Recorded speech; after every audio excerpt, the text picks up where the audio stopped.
There are more than 7,000 languages in the world, and 43%, as if they were rare species, are in danger of extinction.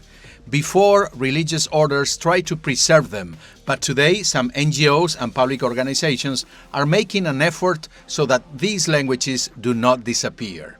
Can these languages be saved in the internet age? Hi, I'm Constantino de Miguel. Welcome to this channel.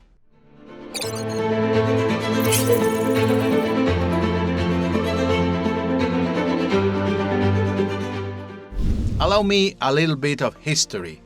Did you know that some American languages had grammar before some European languages? The Franciscans wrote the first grammar of Nahuatl, the language of the Aztecs, in 1531. The first grammar of Quechua, the language of the Incas, was written by a Dominican monk in 1547. But it took another 26 years for the first German grammar and almost 40 years for the first English grammar. At that time, the job of the missionary religious orders in Spanish America was to evangelize, and learning the language of the natives was essential in that work. Thanks to that, today, Nahuatl, Quechua, Guatemalan Quiché, Paraguayan Guarani, and other vernacular languages of pre-Columbian America have survived. However, the push of commerce, the media, and the influence of the internet through mobile devices are cornering these ancient languages, not only in the Americas but also in Europe, where hundreds of minority languages and dialects only survive thanks to the will of their speakers. Preserving linguistic diversity is important because it also means keeping cultural diversity. But the reality is that at the end of the day, people are comfortable and pragmatic, and we choose the language in which it is easier for us to communicate. In addition, companies want to avoid unnecessary expenses and avoid multiplying the languages in which they sell their products and services. In the era of globalization, languages are something spontaneous and cannot be imposed. Their survival depends on their use and acceptance by those who speak them. An example of this is the Irish Gaelic language. Despite efforts and money to preserve and promote Irish Gaelic, its use has declined dramatically in recent decades. According to 2016 census data, just 1.7% of the Irish speak it fluently. In the US, that great cemetery of languages, the native languages disappeared, perhaps with the exception of Navajo, due to the marginalization and elimination of their speakers. And how about the languages of the European migratory avalanche, such as German or Italian? Well, they were also eclipsed. There were no decrees, discrimination, or impositions. Simply the speakers themselves, and especially their children and grandchildren, stopped speaking in their languages of their parents and grandparents. Despite all this, there is a language that has been prospering in the US, which is Spanish, which has almost 60 million speakers there. Learning Spanish is beneficial for communicating with people worldwide, doing business and applying for better jobs. In fact, many English-speaking parents put their children to watch Dora the Explorer, Dora la Exploradora, so that they can learn Spanish.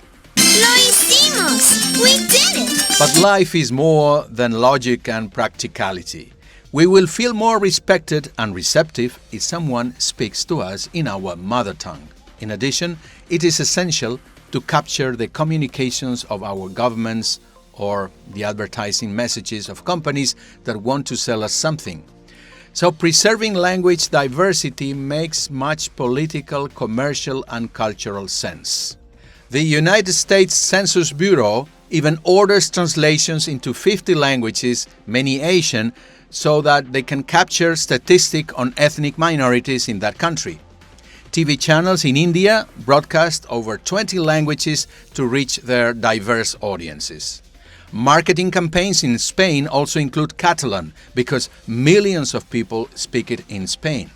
In other words, it is essential that ideas and knowledge flow freely between languages.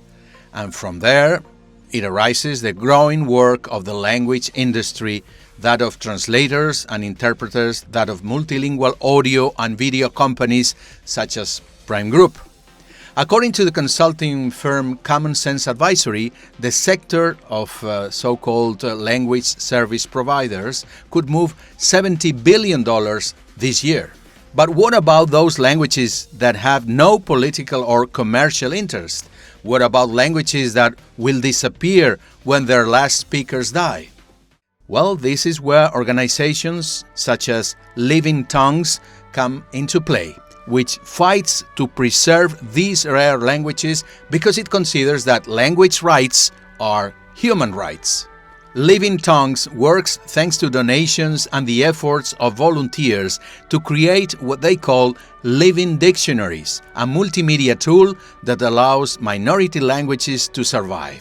On its online platform, we can discover almost 100 languages whose words and sounds are recorded and available. Thanks to this fantastic work, we have the grammar of Aramaic, the language Jesus Christ spoke. We can also access the ancient Sumerian language of Iraq or the Sami of the lapse of northern Russia. So, thanks to technology and the efforts of volunteers, these languages can be fixed and preserved for future generations, enriching humanity with ancestral knowledge.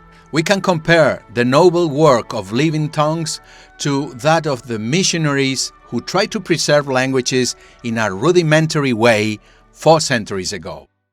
Thank you for staying until the end of this video. If you enjoyed its content, don't forget to hit the like button and subscribe to the Prime Group channel. Have a great day.